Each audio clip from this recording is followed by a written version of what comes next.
Hey, it's Father Taylor, and it's June 17th, and so it's time for your weekly Friday eBlast. All right, a couple things to be thinking about and coming up for this weekend. First of all, this Sunday. So Sunday, our service is at 9 o'clock, and the service, following the service, we will not have the class that we've been doing.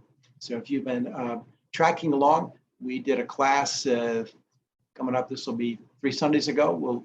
Was the class on what is a Christian. Last week we did what is an Episcopalian, and we were scheduled this week to do what is a member. What is a member at Trinity Church? But because of Father's Day, we've decided, hey, let's not push it.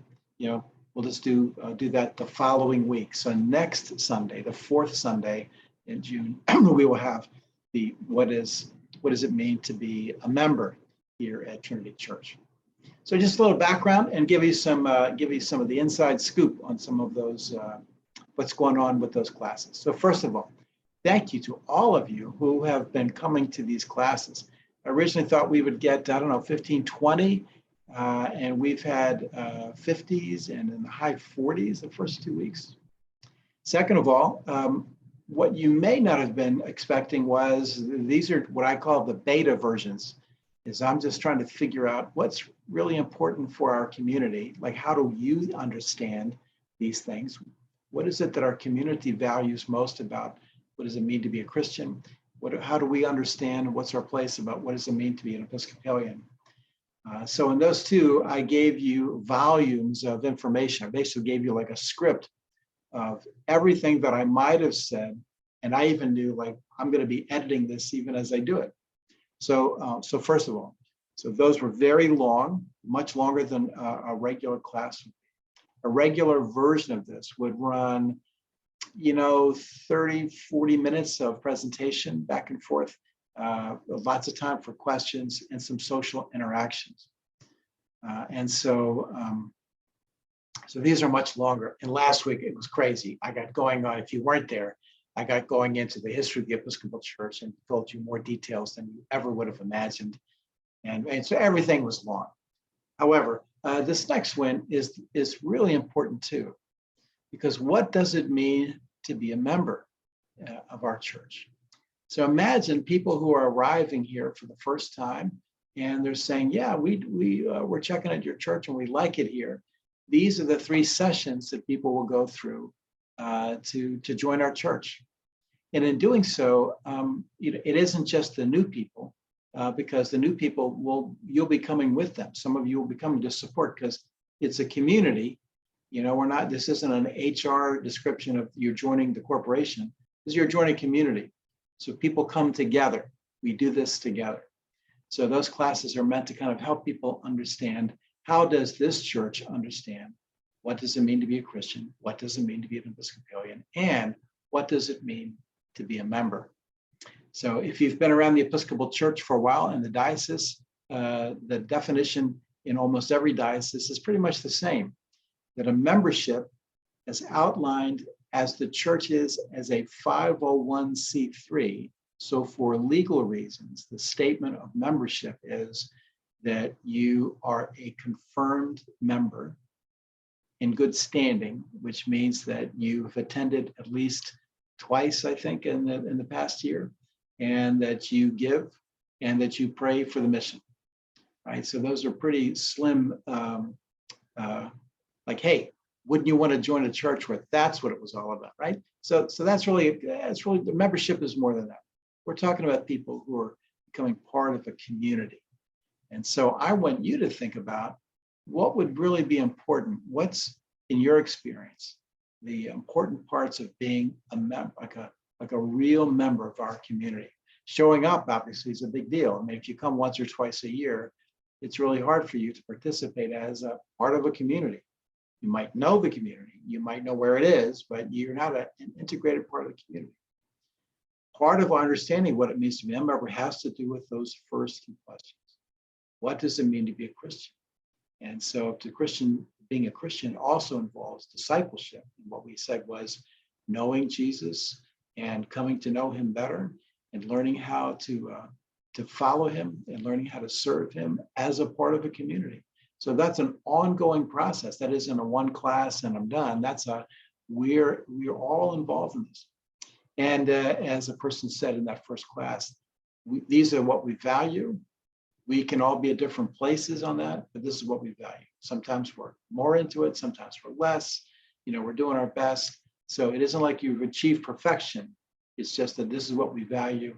And so this is sort of what our expectation is of a member. So think about that.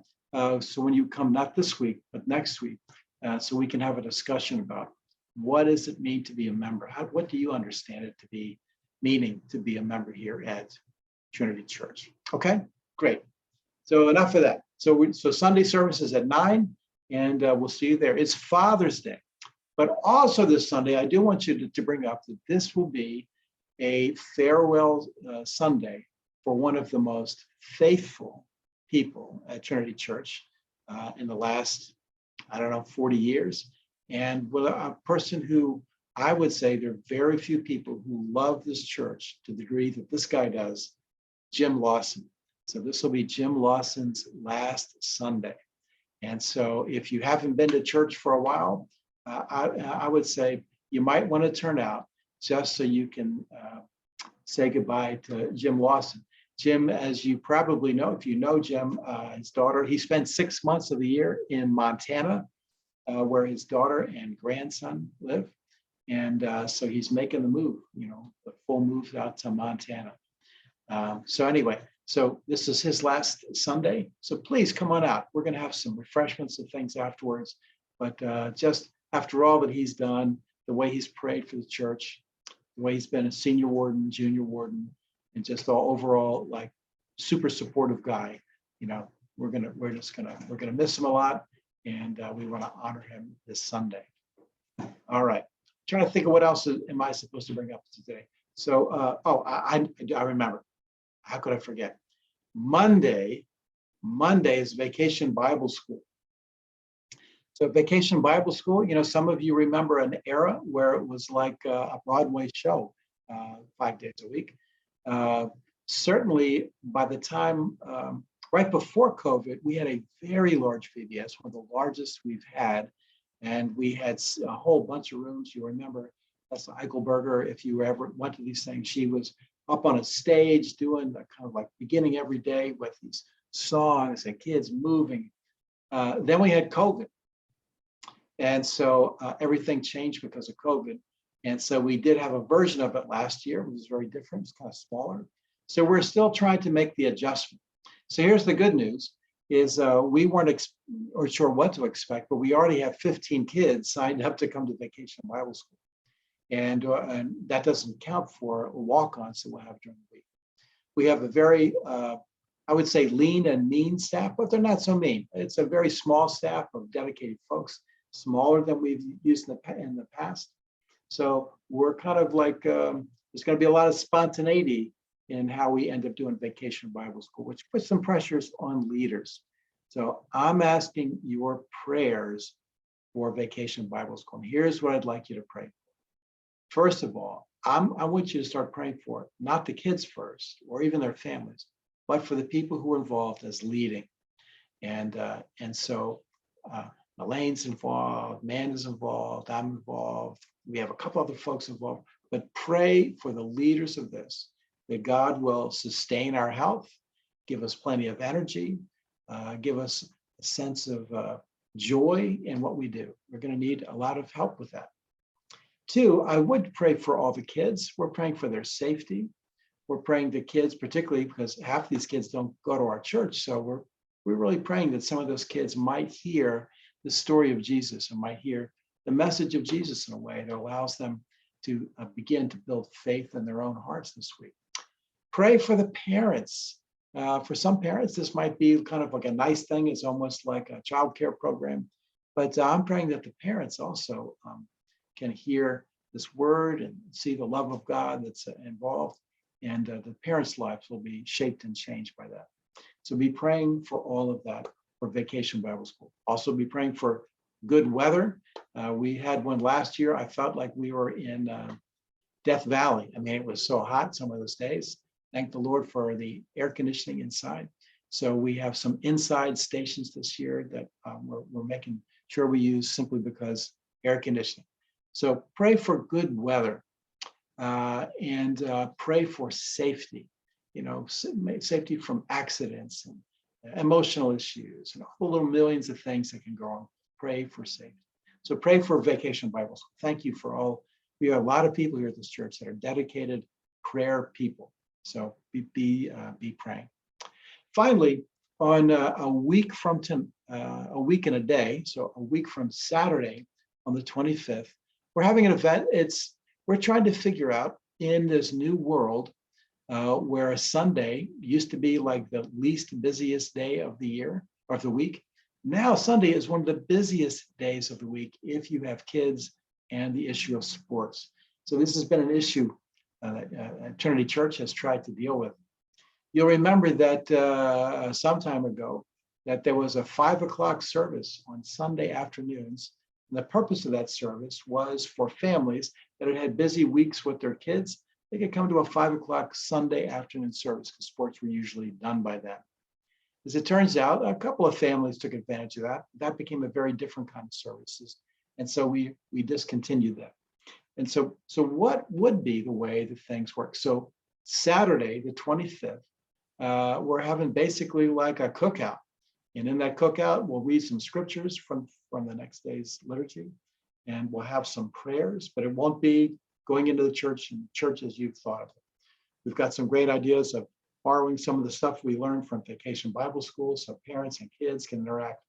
So you're welcome to come out for the 25th as we continue to try to figure out how do we minister and serve people in a world that's changed, where Sunday is no longer, what church is the only thing that's open.